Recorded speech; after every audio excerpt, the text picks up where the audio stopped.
नाजरीन, supreme court की तरफ से एक और धमाका खेज फैसला। ये जो हमें बताया जा रहा था कि सुप्रीम कोर्ट के जज साहबान की तरफ से ये कह दिया गया है कि ये पिटीशन कि पंजाब और KPK के अंदर इंतखाबात कैसे करवाने हैं, कब करवाने हैं, वो 3-2 से मंजूर हो गई है। आज जब बाकी 2 जज साहबान ने जो उस वक्त डाइसेंटिंग नोट्स लिख रहे थे अपना तफसीली फैसला जारी किया तो पता चला कि असल में ये पिटीशन 4-3 से खारिज हो गई थी। उस वक्त से लेके अब तक पाकिस्तान के अंदर 3-2 के हवाले से कामयाबी वाला जो तमाम फिक्शन था उसके तहत बहुत सारा काम किया गया, लेकिन अब पता चलता है कि वो सिर्फ फिक्शन था। जो मोहतरम जज साहबान हैं उन्होंने 4-3 से इस पिटीशन को खारिज कर दिया था और कहा था कि आप सुओ मोटो जुरिस्डिक्शन के तहत इस पिटीशन को नहीं सुन सकते। बहुत बड़ा मामला है। इसके ऊपर हम वफाकी वज़ीर कानून आज़म नज़ीर तारड़ साहब से बात करेंगे और नाज़रीन इसी प्रोग्राम के अंदर हम सियासी एंगल से भी बात करेंगे कि पार्लियामान का इस्तेहकाक कितना मजरू हुआ। सेनेटर इरफान सिद्दीकी साहब हमारे पास मौजूद होंगे, कमर ज़मान कायरा साहब और हाफिज़ हमदुल्ला साहब, और सुप्रीम कोर्ट के हवाले से जो सवालात उठ रहे हैं ट्रेंड्स और ट्रेंडिंग के अंदर उनको भी टेकअप करेंगे। आज़म साहब अस्सलाम वालेकुम।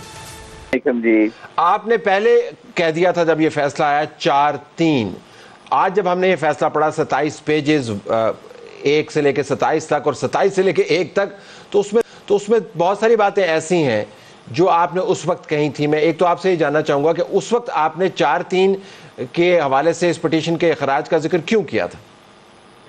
तलब साहब देखिए, मैं तो बड़ा एक अदना सा तालिब इल्म हूँ कानून का, लेकिन आपको याद होगा कि ये विदिन हाफ एन आवर जब वो शॉर्ट ऑर्डर बाहर निकला था और वेबसाइट से डाउनलोड करके हम लोगों ने पढ़ा, उसमें जो जस्टिस मंसूर अली शाह साहब का फुट नोट था वो that was of great significance, जिसकी वजह से वो बहुत क्लियरली उन्होंने कह दिया कि हम कंकर कर रहे हैं to the decision earlier given by our 2 brothers, namely justice Yahya Afridi and justice Athar Minallah. अब बात यह है कि बेंच बना 9 रुकनी। एतराज हुआ कि जी ये 2 जज साहबान जो हैं इन्होंने माइंड डिस्क्लोज कर दिया है और कुछ और रीजंस भी थी। ये एक पीछे पूरी हिस्ट्री है।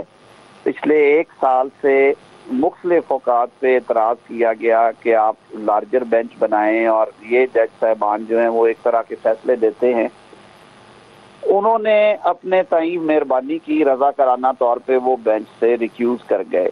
अब वो जंक्चर था जहाँ पे ऑलरेडी 2 नोट लिख चुके थे जज साहबान। जस्टिस याहिया आफरीदी साहब ने कहा कि ये सुओ मोटो प्रोसीडिंग्स मेंटेनेबल नहीं है, मामलात हाई कोर्ट में पेंडिंग है, उन्हें करने दें, और कुछ रीजन उन्होंने और दी। उसको सपोर्ट कर दिया अतर मिनल्लाह साहब ने।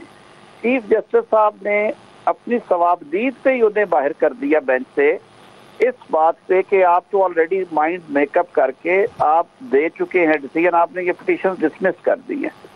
याद रखें कि आपको आज की जजमेंट में ही आया होगा, इससे पहले भी हमारी जजमेंट्स हैं और प्रैक्टिस है, बहुत कंसिस्टेंट प्रैक्टिस है इस इदारे की कि जब एक दफा बेंच बन जाता जी है बिल्कुल, तो उसके बाद चीफ जस्टिस साहब उस पेंडिंग केस के अंदर उस बेंच की तहलील या तब्दीली नहीं करते। जज साहिबान रजा कराना तौर पे रिक्यूज कर सकते हैं, चीफ जस्टिस साहब का इख्तियार। लेकिन अगर मैं आपसे जान पाऊं, बावजूद इसके कि आपने उसके ऊपर एक स्टैंड लिया, आपने एक प्रेस कॉन्फ्रेंस की, आपने फुट नोट पढ़ा, मेरे 2 सवाल आपसे हैं। पहला ये है इस हवाले से कि आपकी हुकूमत में 4-3 के हवाले से इस पिटीशन के रिजेक्ट होने का बयान तो दे दिया आपने, लेकिन आपने उसको फॉलो अप नहीं किया। इलेक्शन कमीशन ने 3-2 वाला मामला जो है वो मान लिया, जो आज हमें पता चलता है वो सारा फिक्शन था, वो अकलियती जजमेंट थी।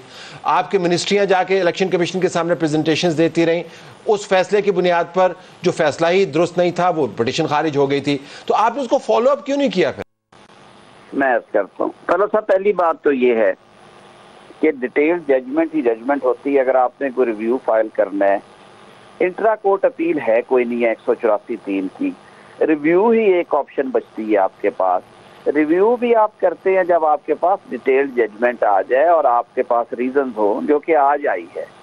दूसरी बात आपने कही कि आपने सुप्रीम को अपने इस फैसले के ताबे इलेक्शन कमीशन में प्रोसीडिंग्स में हिस्सा क्यों लिया, तो मेरी सिर्फ अर्ज ये है कि इलेक्शन कमीशन ऑलरेडी प्रोसेस शुरू किए हुए था और 218(3) के अंडर उन्होंने ये सारा पूछना और इंश्योर करना शुरू कर रखा था कि मुनसफाना गैर जानिबदाराना इलेक्शन के लिए क्या क्या दरकार है। लेकिन हिदायत सुप्रीम कोर्ट की थी तारड़ साहब। नहीं सर, नहीं, मैं पहले अर्ज करता हूँ, आप जरा थोड़ा हिस्ट्री में जाएं।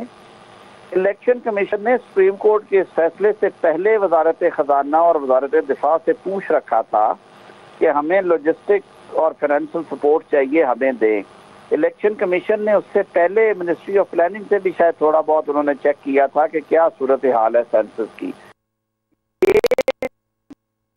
ये जो कम्युनिकेशन थी चिट्ठियों की शक्ल में पिछली तारीखों से शुरू थी, इलेक्शन कमीशन ने उसी को कंटिन्यू किया। हाँ, ये भी हो सकता था कि इलेक्शन कमीशन बरमला कहता तो सुप्रीम कोर्ट की डायरेक्शन को हम नहीं मानते और ये सिलसिला रोक देते हैं। ये तो किसी की भी इंटेंशन नहीं थी। इलेक्शन कमीशन ने कभी नहीं चाहा कि इलेक्शन हमने नहीं करवाने और होने। लेकिन आप उनको बता चुके थे वाज़ेह अंदाज से कि ये जो पिटीशन है ये खारिज हो गई है, लिहाजा इसके तहत कोई भी चीज बाइंडिंग नहीं है उनके ऊपर।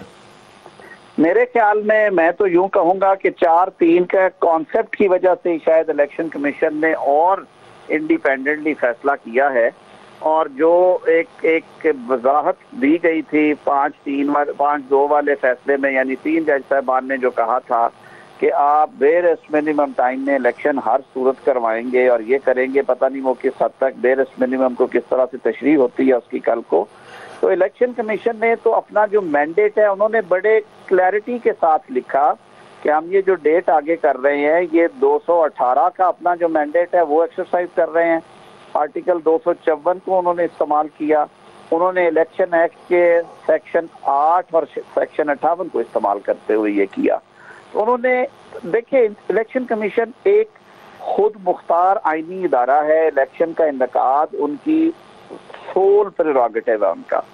इलेक्शन कमीशन को हमें गैर जरूरी डिक्टेट नहीं करना चाहिए कि आप ये ना करेंगे। लेकिन अब आप जरा मुझे ये बता दें तारड़ साहब के जो खारिज शुदा पिटीशन जो है उसके ऊपर जो तमाम अमल शुरू हुआ उसकी क्या हैसियत है? जिन जज साहबान ने उस अक़लीती फैसले को अक्सरियती फैसले के तौर पर प्रेजेंट किया, आप उसको मानते हैं या जो अब सैयद मंसूर अली शाह साहब की तरफ से जो तफसीली फैसला जारी हुआ है उसके अंदर जो आपको पैरामीटर दिए गए हैं कि वो पिटीशन खारिज हो गया, आप उसको मानते हैं? आप किस फैसले को मानते हैं?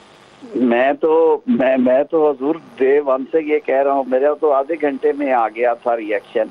नहीं, अब किसको मानेंगे, कल किसको मानेंगे?